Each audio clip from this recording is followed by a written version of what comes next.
ఉత్తమ్ కుమార్ రెడ్డి గారు ఈయన తప్పును సరిచేసే ప్రయత్నం చేసిండు. అందుకే నేను జాలి కలుగుతుంది రేవంత్ రెడ్డి మీద అన్న. 31 నెలలు ముఖ్యమంత్రిగా పనిచేసినాక కూడా విషయ పరిజ్ఞానం పెంచుకోలే, బూతులు తప్ప నీకు విషయ పరిజ్ఞానం పెరగలే.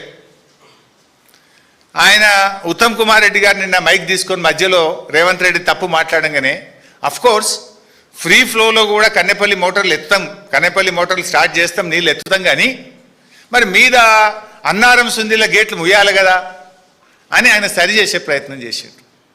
ఇప్పుడు విషయం సింపుల్. 93.5 మీటర్ల ఎత్తులో కన్నెపల్లి పంప్ హౌస్ మోటార్లు నడుస్తాయి. గోదావరిలో 1,00,000 క్యూసెక్కుల వరద పోతా ఉంది. 1,00,000 క్యూసెక్కుల వరద పోయినప్పుడు దాని లెవెల్ 97 మీటర్లు ఉంటాయి. అంటే గేట్లు తెరిచి ఉన్న 97 మీటర్ల ఎత్తులో గోదావరి నది ప్రవహిస్తూ ఉంది. నీకు కావాల్సింది 93.5 మీటర్లు మాత్రమే. కావలసిన నీళ్లు ఉన్నది, కావలసిన ఎత్తు హెడ్ రెడీగా ఉన్నది, మోటార్లు ఒత్తు నీళ్ళు వస్తాయి బయట. ఈ విషయాన్ని నేను కాదు, రిటైర్డ్ ఇంజనీర్లు కూడా చాలా స్పష్టంగా తమ లేఖలో రిటైర్డ్ ఇంజనీర్లు కూడా చెప్పడం జరిగింది. ఏం చెప్పిండ్రు? ప్రస్తుతం గేట్లు తెరిచి ఉన్న పరిస్థితుల్లో వరద నీటి మట్టం సుమారు 97.5 మీటర్లు. ఈ హెడ్ ఆధారంగా కన్నేపల్లి పంప్ హౌజు రోజుకు 3 టీఎంసీల వరకు నీటిని లిఫ్ట్ చేసే సామర్థ్యం కలిగి ఉంది. ఈ లెటర్ చదివినాకనన్నా సోయి రావాలి కదా నీకు. ఆ ఉత్తమ్ కుమార్ రెడ్డికి వచ్చిన సోయి అన్నా నీకు రాకపోయా.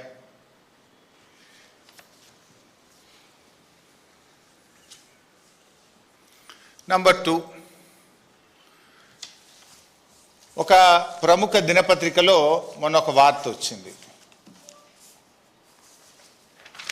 Pump water from Kaleshwaram lift irrigation. ఇందులో చాలా స్పష్టంగా a senior official well versed in the issues relating to Medigadda, Annaram and Sundilla barrages said instead of waiting for full repairs, the government could adopt a simple temporary solution. All it requires is construction of a copper dam in upstream. They can store and regulate flows and water can easily be pumped from Medigadda to Annaram to Sundilla to Ellampalli. As envisaged in KLIS system, the official said, since Kaleshwaram barrages are a politically loaded issue, it is doubtful if the government would even consider such an idea. In a year like this, any water that can be used is pure gold, pure gold. The best part of the solution is the copper dam. ఇట్లా చాలా విషయాలు చెప్పినాడు. అంటే ఈ కరువు పరిస్థితుల్లో El Niño సంవత్సరంలో చుక్క చుక్క నీళ్లు కూడా బంగారం కంటే విలువైనటువంటిది, నీళ్లు ఎత్తడానికి అవకాశం ఉంది అని ఒక ఉన్నత అధికారి స్పష్టంగా చెప్పారు అని ఒక ప్రముఖ దినపత్రిక రాసింది. ఓకే, రిటైర్డ్ ఇంజనీర్లు నీళ్లు ఎత్తవచ్చని స్పష్టంగా రాసినారు. నేను మొన్న కూడా చెప్పిన మీకు, తెలంగాణ నీటిపారుదల శాఖ రాష్ట్ర ప్రభుత్వానికి కూడా నీళ్లు ఎత్తొచ్చు అని అఫీషియల్గా లేఖ రాసింది. ఆ లేఖను బయట పెట్టండి.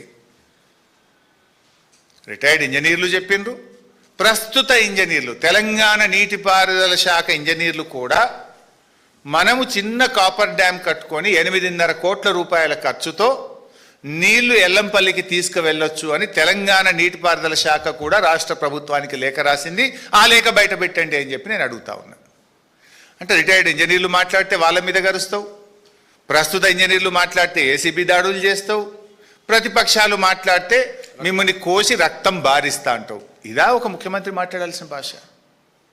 ప్రజలను ఎట్లా కాపాడుకోవాలి, రైతులను ఎట్లా కాపాడుకోవాలి, రాష్ట్రాన్ని ఎట్లా కాపాడుకోవాలి అనే తపన ఒక ముఖ్యమంత్రికి ఉండాలి.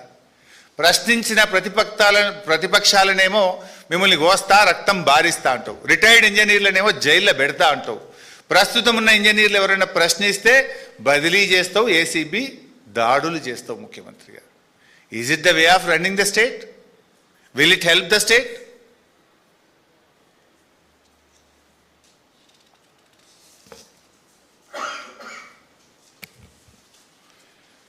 ఇవాళ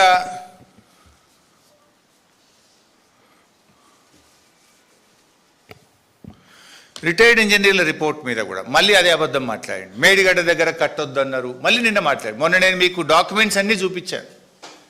రిటైర్డ్ ఇంజనీర్లు చాలా స్పష్టంగా రాష్ట్ర ప్రభుత్వము మా రిపోర్టును కన్సిడర్ చేసింది. ఇది రిటైర్డ్ ఇంజనీర్లు ఇచ్చిన ఫస్ట్ రిపోర్ట్. ఇందులో మేడిగడ్డ ఫీజబుల్ కట్టొచ్చు అని చెప్పారు. This is the